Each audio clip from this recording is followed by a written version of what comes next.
It's a great, great day. It's a good day. Get up. Woo! That's right. It is a great day. That's right. Welcome back, risers and thrivers. Did we ever have a show for you today? We sure hope you loved the last show with Alex McCloy. Gosh, she had a powerful story to share about overcoming childhood trauma, child abuse, in fact, and how that has impacted her adult life in terms of the struggle she faced with PTSD and depression and even suicide as a young mom. And she has now found the power to share her story openly, to serve as, a friend to those who are also going through such hard days. And she was completely emulated the mission for which we show here on the Rise Today Inspirational Podcast, which is all about to open up the conversation about hardship and to really share those tools of resilience and resolve and fortitude so that we can all overcome our own challenges in our own way. You are not alone. And this show really is here to support and empower and inspire you to overcome and even thrive through the face of adversity. And today we have another fabulous show ahead. Today will be all about ADHD in women with the lovely and amazing Marie Deluise. Now, let me tell you a little bit about her path because it's incredible. So born and raised out in St. John's, Newfoundland, here in Canada, she first completed a business degree before deciding that acting was her life path. She trained classically at Ryerson Theatre School in Toronto, and she now lives and works out of here in Vancouver, our beautiful city here. And she's been a busy actor for the better part of 30 years. Over her career, she's served on a regular series of Higher Ground, the CTV pilot Sabbatical, and CBC's Strange Empire. And she's performed in numerous television episodes, movies of the week, and feature films. After COVID shut down the entire industry back in 2020, her mother was diagnosed with multiple cancers. And Marie became her mother's advocate and caregiver for 14 months until her passing in November of 2021. The combined stresses of these events caused some lifelong traits and symptoms to become impossible to ignore. And Marie was recently diagnosed with ADHD, the inattentive presentation, at age 55. She's currently consumed with learning more about her diagnosis and developing support systems so she can live her best life going forward. And she's done this all as an incredible mom and an incredible wife. And we're so happy to have her here on the show with us today. Marie, welcome to the show. Thank you so much for having me. Thanks for being here. This is just a powerful show because I really want to open up, on these misconceptions about ADHD in women and how it in fact presents, because it's not common, right? We often hear about ADHD in men. And I understand from our previous conversation, Anna and I just met actually now that COVID is kind of settling. There was an outdoor event at the school and we had a great time and we chatted for a long time. And I was so inspired by Marie that I really wanted to bring you her story here today on the show. So thank you again. And wow, like a diagnosis at age 55 that helps to explain, patterns and struggles that you've had in your life before. Can you tell us a bit about that, Marie? Well, it's there's so much to tell. I always felt different, like there was something wrong with me. Like I couldn't understand why certain tasks and things were easier for other people. So what happened to me was during the lockdown, it just became impossible to ignore. Just before that, we had renovated our backyard, and I was redoing the deck and trying to buy patio furniture. And it took me 2 years to even get really going on it. I stopped and started, and I could not pick furniture. I could not pick stupid patio furniture, and I was absolutely paralyzed with indecision.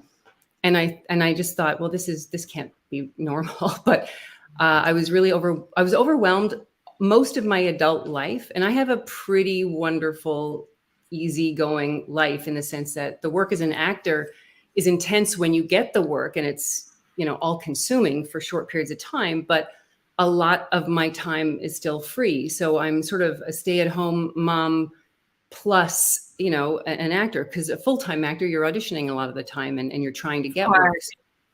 And I only have one child. So I was seeing other moms who, had 3 and 4 kids and were juggling 10 times the amount of sports activities and hosting dinner parties and all these other things. And I had a friend say, what do you mean you can't do that? Like, it's easy. And I was like, maybe for you. And I didn't know why. I didn't think too much about it. I just always knew it was there. And I just thought, oh, that's just me. It's just a quirk, and there are so many traits that are ADHD traits that I used to think of as just me. It was just me. It was just quirks. And the thing about ADHD that a lot of people don't realize, because the stereotype is little boys bouncing off the walls and interrupting and not being able to sit still in a classroom.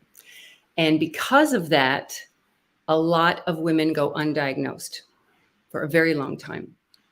And there have been articles in the news lately about so many people adults being diagnosed with ADHD right now because the pandemic and all the stresses exacerbated all of the manifestations of it. And can you tell us about some of those quirks that you call, that you just thought were you, those character traits that, that now you can see in hindsight were related to this ADHD? My whole life makes sense now. Interesting.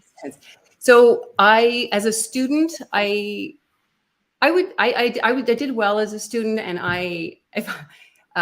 pardon me for saying so, but I always thought, I feel like I have an A brain because my brain is quick. I get impatient a lot because I feel like people think too slowly and they speak too slowly.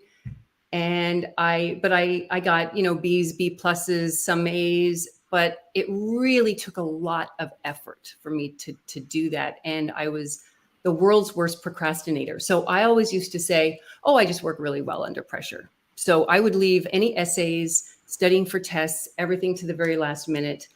And now I know that task initiation of anything, folding my laundry, packing for a trip. I mean, those two things, my clean, dry laundry will be sitting in a basket for 3 days before I will fold it and put it away, because it's such a boring, dreadful task.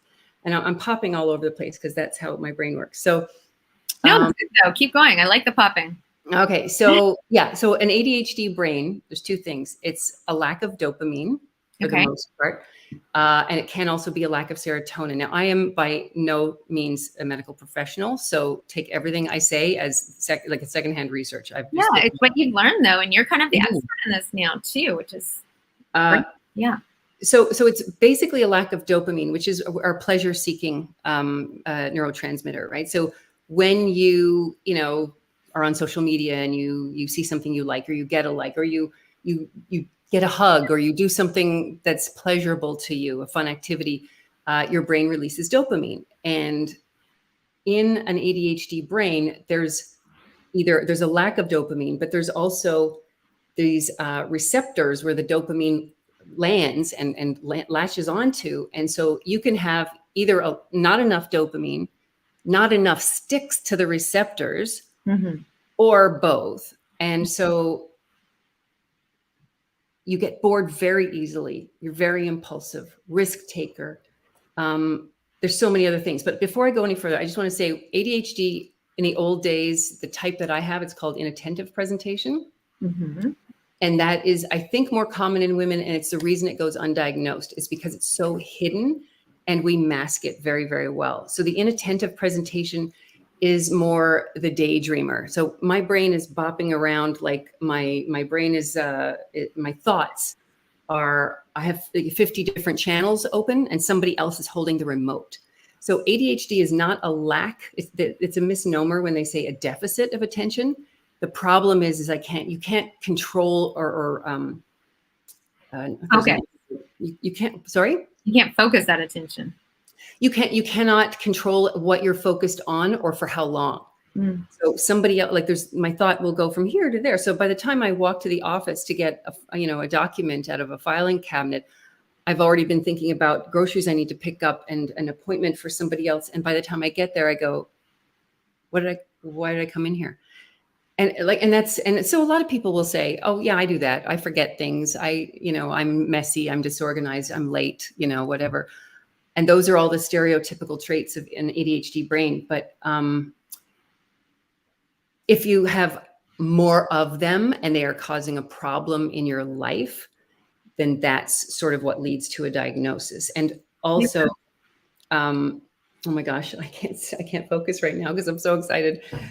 So the 3 types of ADHD, in the old days, they would call the inattentive type, they would call that just ADD because it's without the hyperactivity, but they've changed it. So now the umbrella covers 3 different types. So there's ADHD with the hyperactivity, ADHD inattentive presentation, and then there's the combo.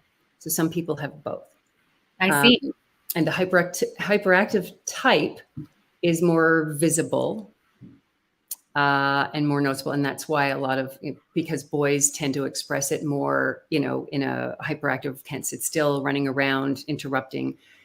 But for me, when I look back, I go, oh my gosh, I could not sit still in school. Like my foot I'd have my leg crossed and my foot was waving and tapping, and I'm always, always, always moving. But hyperactivity can also present in a way that's invisible, where your brain is hyperactive, extra hyperactive.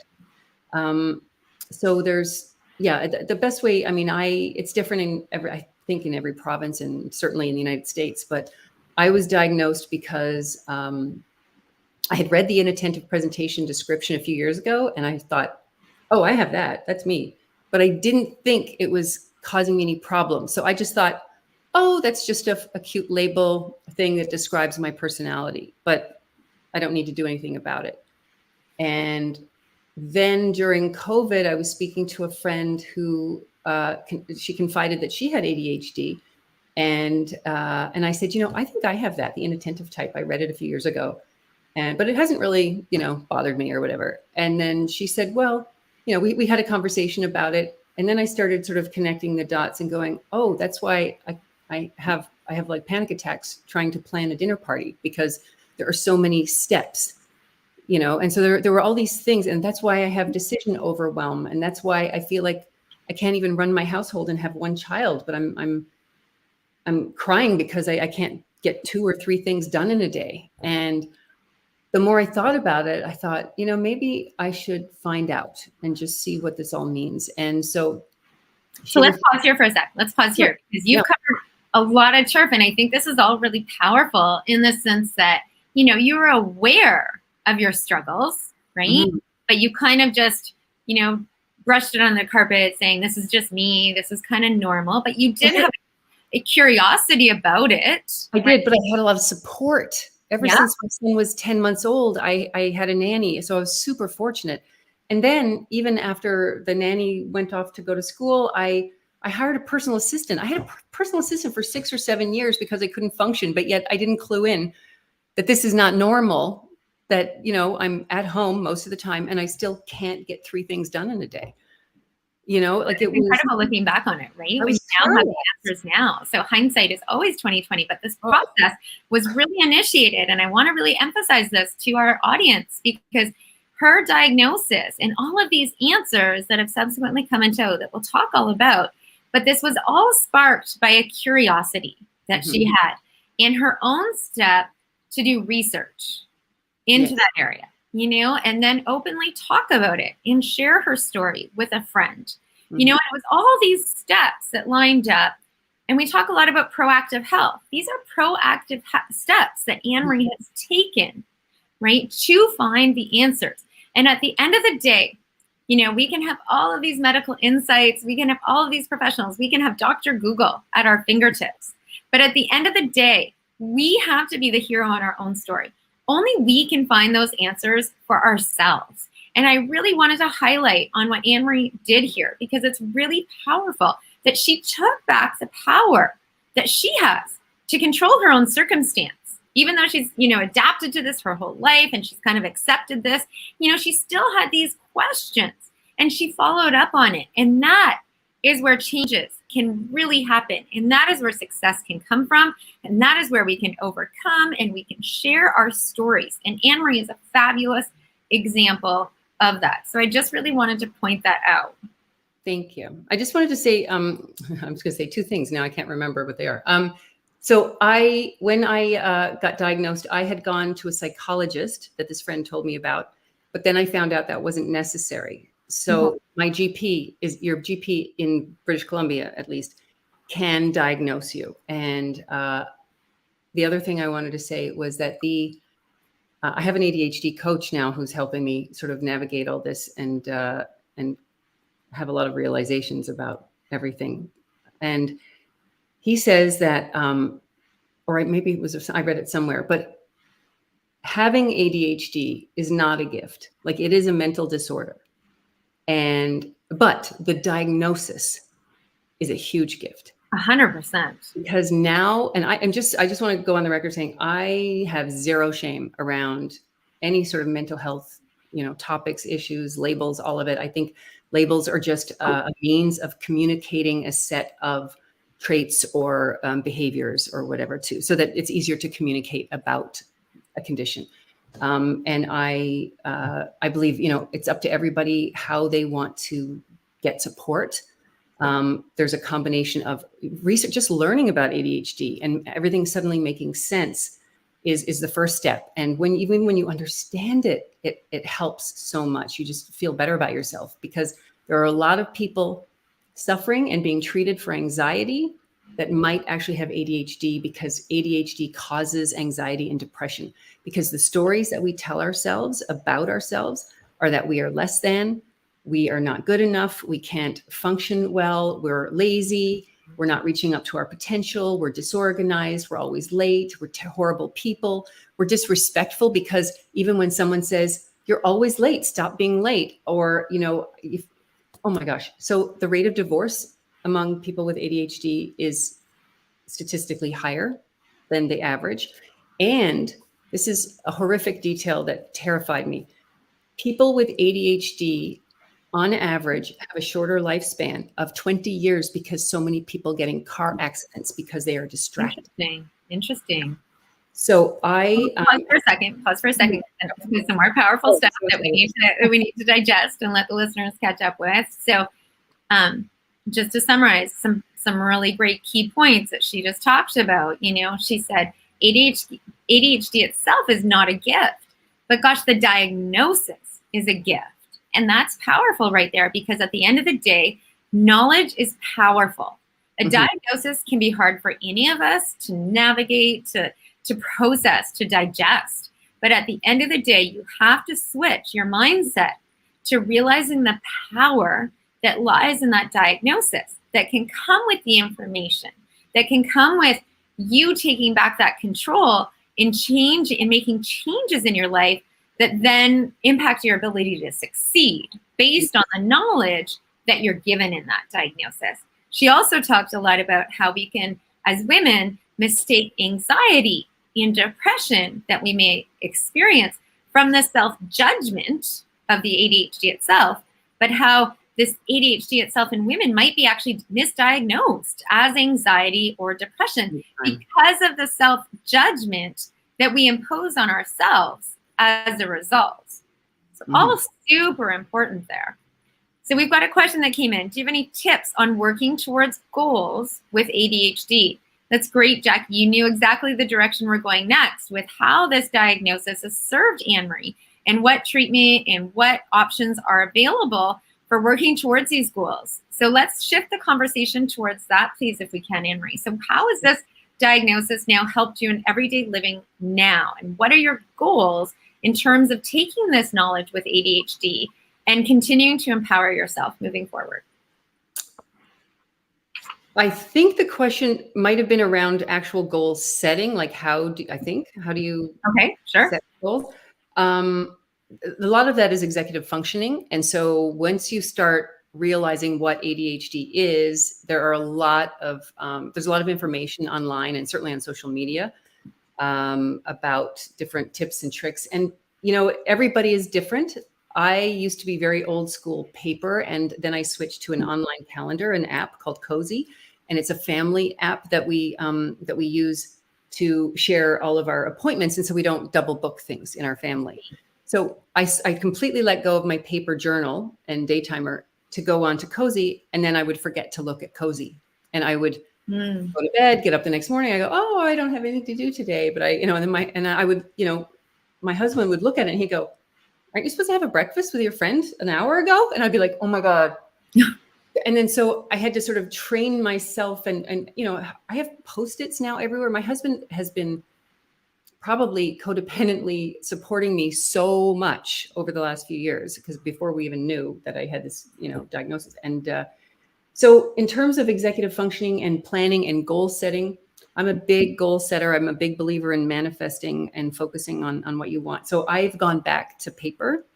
And one of the tools that I use that I love is I have a week at a glance. You can draw this up on a piece of paper. I have a month at a glance and a week at a glance, because I realized with ADHD, that one of the blessings of it is that you live very much in the moment, because you have a very small short-term memory, very, very small. And that's a gift, though, right? To live in the moment. That is a gift that a lot of people overlook. But it also causes you to forget what you're doing and what you have to do this afternoon and tomorrow and next week. And so I use a week at a glance, just so that and a month at a glance, so I can sort of have an overall arching view and of my goals for that time period. So I know that, like, this last month, I made it a huge goal to do a ton of home maintenance around our house. And so I made a big, long list of all the things that were driving me crazy, that I wanted to get cleaned up and repaired and things like that. And so I made a huge list. And then the very first week, I got my week at a glance out. And then on the side, I have my little to-do list. And so I made a list of the things that I thought I could accomplish right away that would give me a hit of dopamine, that were the easiest. So with people, how people sometimes say, if you're setting goals, break them down into small pieces for sure. Bite-sized pieces is absolutely the best thing to do. But a lot of people will say, do the hardest thing first and get it off your list. The opposite is true for people with ADHD. We need that hit of dopamine. So you need to do the easiest, simplest, quickest, smallest, tiniest step first, and get that. And then you start to get momentum. That makes sense, because that's how we get motivation is by achieving those tiny bite-sized goals, right? And then even celebrating the success that we have from those tiny bite-sized goals before we move on to the next one. That is what creates that momentum that you just said, and the ongoing motivation to keep going. But you're right, when we take the big overarching goal, right? It's too daunting, and you don't know where to start. It's too daunting, and we don't make it. And then we impose all of those feelings of self-judgment, again, that start that cascade all over the place. And so I too really recommend that breaking down our goals into these really small, bite-sized, actionable, right, goals, and attainable goals that are really realistic for what we can conquer in the day. And sometimes, to be honest, I've been there in my survival, where all that we can do in a day is hold on, being admitted to hospital day after day after day, fighting for my survival over and over and over again. Some days, all we can do is hold on and stay the course. And that in itself is achieving a goal. Yeah. Right. And so break the rules, shift and reframe our perspective on what productivity really means. Because in those quiet times, when we're in those quiet times, when we're holding on, there's a lot of powerful lessons that come from those times. But really shifting those goals, like Anne-Marie was talking about, to those small bite-sized goals, and then celebrating those goals, building that momentum and continuing that motivation before you conquer that next bite-sized goal that you have in the overarching picture of your big goal scheme. That was really good. There was, I did a little bit of cognitive behavioral therapy about 3 or 4 years ago. And one of the things I learned about setting goals from that gal was, I used to write down a goal like, I want to work out 3 times a week.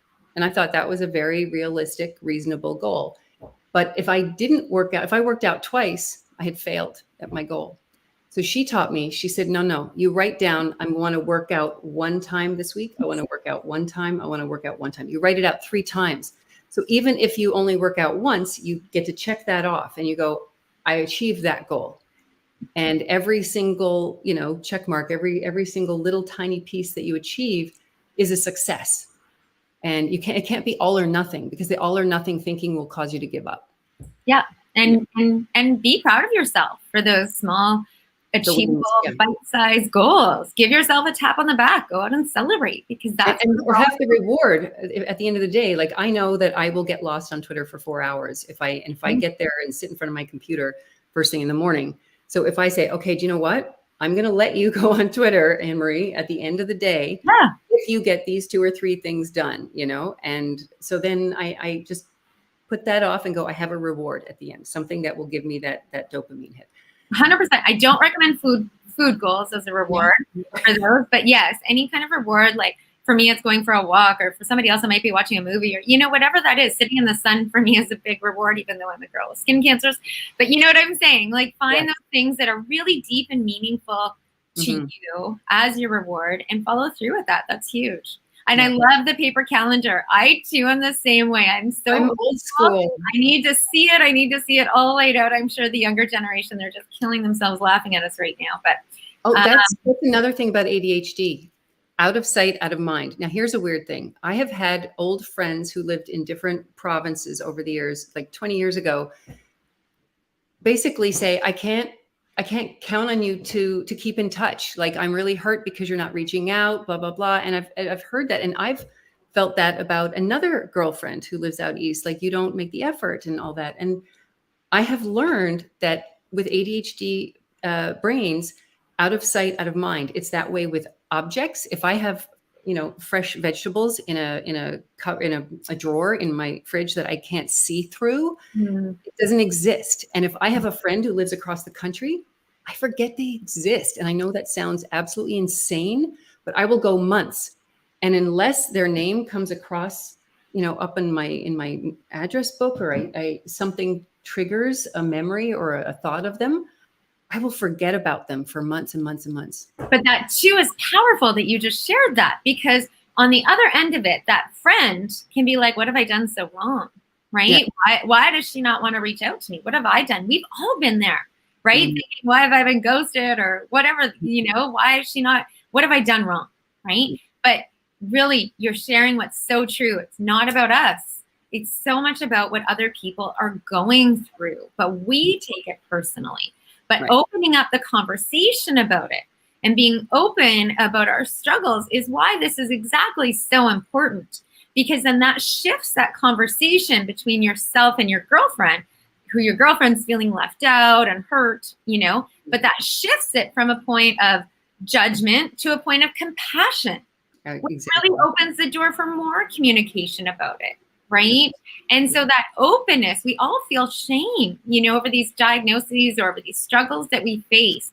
And we need to collectively alleviate that shame from all of us, because we all rise and we all fall. Right. And we're all on a path of personal growth. None of us have made it. None of us are at that final goal. We'll never be. We're all constantly growing and evolving. And that's just the path of life. But switching from that self-judgment or judgment on others to a point of compassion can only happen through education and through knowledge and through sharing this power that lies in your story.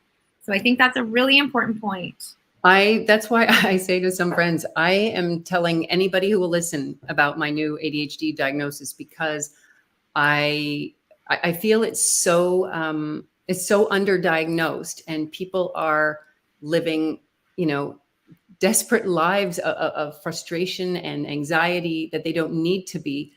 And I also am not against medication. I'm trying various medications. There's different ones let's talk about this, Anne-Marie. So let's consider that lack of dopamine that exists with these ADHD cases, right? This fundamental lack of dopamine, or the interruption in the receptor site as to why that's not binding as efficiently. So medication would address those issues. So let's talk about medication and how that has helped you. Well, there are two different families of medications that are usually prescribed for folks with ADHD. And one is methylphenidate, and the other one, I can never remember. It's basically methamphetamine, or it's got some other letters in front of it. Okay. And it sounds really scary. And there is a big stigma around stimulant medication. And the thing about the ADHD brain is, there's a common joke is that, there people say, oh, you'll get addicted to stimulants, but an ADHD brain is sort of just brought up to normal with this medication. And so it doesn't affect the ADHD brain the same way it would somebody without ADHD. What was I going to say? Oh gosh, it's so funny because I've taken my medication this morning, but I used to talk. I talked really fast and couldn't, because when I get excited about okay. It's excitement and nerves. I'll play into it too. I'm hyper focused on a subject, but anyway, and every medication affects every single person and body and brain differently. And so, you could have a 300-pound man who only needs 30 milligrams of one particular medication, and a 110-pound woman will need 70. Like, it's just, there's no rhyme or reason. And everybody has a different sort of reaction. There are some common side effects. It's not without side effects. And so it's up to people to decide, the cost benefit sort of balance for them. But for me, it has been absolutely life-changing, particularly when it comes to task initiation and my ability to hold on to a thought. My whole life, my father, and I'm pretty sure my mom, she just passed in November. I'm absolutely sure that she had ADHD as well, because it's very hereditary. And he would always say, Anne, get to the point, because she would tell a story and go off on tangents. And that's what I do as well. And because every single thought that crops into your brain while you're talking, you go, oh, I have to tell them. Lead somewhere else. Yeah. Oh gosh. And it's very frustrating. It's horrible for the listener. And I didn't realize how horrible. Yeah. But anyway, it helps. The medication. But the medication helps you stay on focus in your thoughts and in your conversation. Mm-hmm. Yes. And get things done. Yes. So good. So life-changing. Yeah. So powerful. The other point I wanted to make, I just want to go back when we talked about the diagnosis being a gift. It is very common, though, at the very beginning, when you get a diagnosis like this, that there's a bit of a mourning. Of course. Of course. The very first thought was, oh, there really is something wrong with me, and there's something wrong with my brain, and that's a scary thought, even though I've always believed in having no shame around any of mental illness stuff or mental differences, neurodivergence. Well, fear doesn't mean shame, right? It's a scary thought for lots of reasons, but fear doesn't necessarily equate to shame. But how did you mourn, and how did you deal with that grief, that fear per se of something being wrong with your quote unquote brain? Yeah, the mourning was more about the fact that I'd gotten the diagnosis so late, because it was sort of the mourning of what might have been if I had had support and the knowledge of it when I was much younger, and how much better I would have done in school. And there were certain, things that I didn't do as well as I could have, because I procrastinated, or I waited till the last minute, and I didn't put in best efforts and things like that. And this is exactly why we are here today. Yep. Sharing this story, educating the world. If you are experiencing these symptoms that Anne Marie talked about, right? Yeah. Get curious, research it, talk to your doctors about it. There's so much support. So much support. And it will make your life extraordinarily better. Right. I'm happier when on this medication. I have been sort of a low level, I've actually been clinically depressed in the past. I've gone on medication for that. I've had panic attacks. I've suffered from anxiety, more situational anxiety over the years. And as an actor, my God, it's the stress of going into an audition room, being on a set surrounded by 120 people with the cameras on you, and having to perform and memorize lines. And with my short-term memory, trying to not panic about, am I going to remember the lines, all that stuff. Oh my goodness. There was a lot of anxiety. And as I got older and hormonal and going through perimenopause and all of that, it exacerbated it. It just got worse. And a lot of women will find that through the process of perimenopause and menopause, their symptoms will be heightened and it will get way worse. And so that's why there are so many people being diagnosed. But I also think there's more information. Like there's these news articles about saying, is it a fad? Is it a trend? Or people are jumping on the bandwagon because they just want to get more things done. I'm telling you, I had not seen anything about ADHD on social media until recently, because during the pandemic and lockdown, people have so much more time on their hands. And there are now all these people that are putting out all this information and doing it in such a pleasant, accessible way on, TikTok and Instagram, that I'm watching all these posts going, oh my God, that's me. And these are things that I've learned how to cope. These tools I've used as coping mechanisms that I didn't know were ADHD. And that power of connection is huge, right? Because you take Anne-Marie, for example, she probably felt quite alone in all these little quirks that were just her. Her friends didn't understand her. Her husband probably struggled to understand, right? And now she has this diagnosis, and then wham, she's got this huge community of support and others who know exactly what she's going through. I want to talk to you ever so quickly on the use of medication, because it is a personal choice for us all. And I want to really emphasize, there is no shame in using medication or choosing that as an option. There are dopamine receptors. There's a lack of dopamine that are in these cases, or whatever it may be on your path, right? I am a sports chiropractor, as you all know, by trade, right? I believe in natural healthcare measures wherever and whenever possible. And I believe that we all have this proactive role. And if you look at me now, having survived terminal cancer, a bone marrow transplant, a double lung transplant, a multi-drug resistant viral strain, for me to stay alive every day, I can't even tell you how many medications I take in the morning and again in the evening, right? Those medications have become my lifeline, so that my transplants don't embark on a rejection process or whatever it may be. I take antivirals, I take antibacterial medications just proactively. But I also support myself as best as I can proactively in terms of how I fuel my body with food, or how I fuel my mind with what goes into my mind, what I'm watching on television, what podcasts I listen to, social media, right? It's all about how we fuel our body and our minds and our souls, all parts of it. And using medication when appropriate as an adjunct if necessary, but not casting any shame on ourselves for that decision, because that decision alone can be absolutely necessary in our survival or in our ability to thrive. Yeah. My goals here today were to share the information and to be just really open and honest about the no shame, no judgment, and, whatever works for you. Some people, find out they have ADHD and they choose to just, learn about and use a lot of executive functioning tools. I mean, now I have alarms and timers. I set timers for everything, and I have alarms, on my phone, and I'll, Alexa back there, and I have things going off, and I'll go, oh, what was that? And oh my gosh, the other big part of ADHD is time blindness. And that's why we need the timers and the alarms, because my husband for years has called me a time traveler, because if I'm on the computer, 4 hours can go by and it feels like 5 minutes to me. I have no concept of how long it takes to do anything. And so I will go, oh my God, it's 4 o'clock. And he goes, oh, were you time traveling again, honey? And he sounds incredibly supportive, though. He sounds amazing. I was fortunate enough to meet him the other day, and he was truly an inspiration as well. To be honest, I should have had you both on the show. That would have been great too. He is incredible. He is a gift. I love this. He's the perfect partner for me.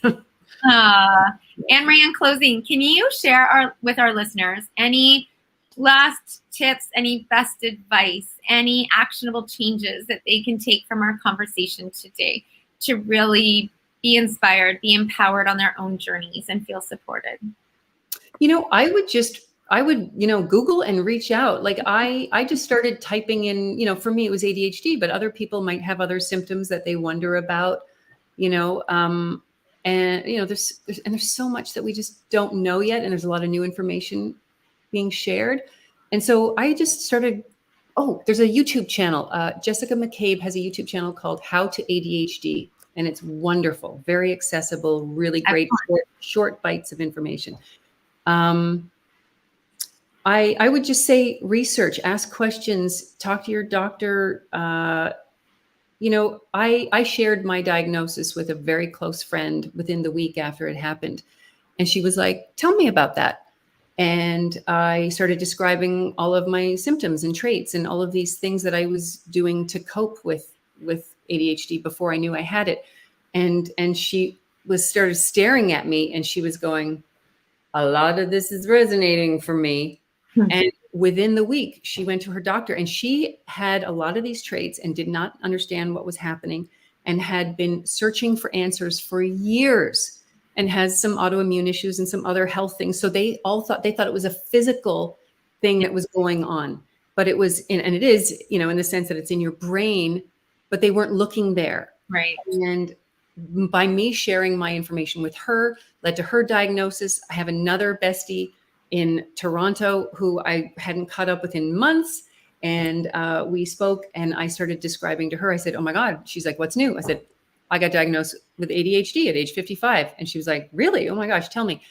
And the funny thing is, people will say, but you're so organized, because I love organizing and I'm, you know, I do bookkeeping, and I love neat little columns and everything balancing and all that. And so people sort of go, you know, they don't believe you. And ADHD is invisible. So I described it all to her, and the entire conversation, she started going, oh, and she said, this sounds very familiar. And then I started thinking about it. I was like, oh my gosh, yes. And she said, my husband will be ready to go out the door to dinner. We have a dinner party to get to. And 5 minutes before we're supposed to leave, she'll start cleaning her house, because her brain goes, oh, I need to do that thing. And oh, I need to do that thing. And time doesn't exist. And so I think she's now in her process of researching and finding out about and it. You are summarizing exactly why we do this show.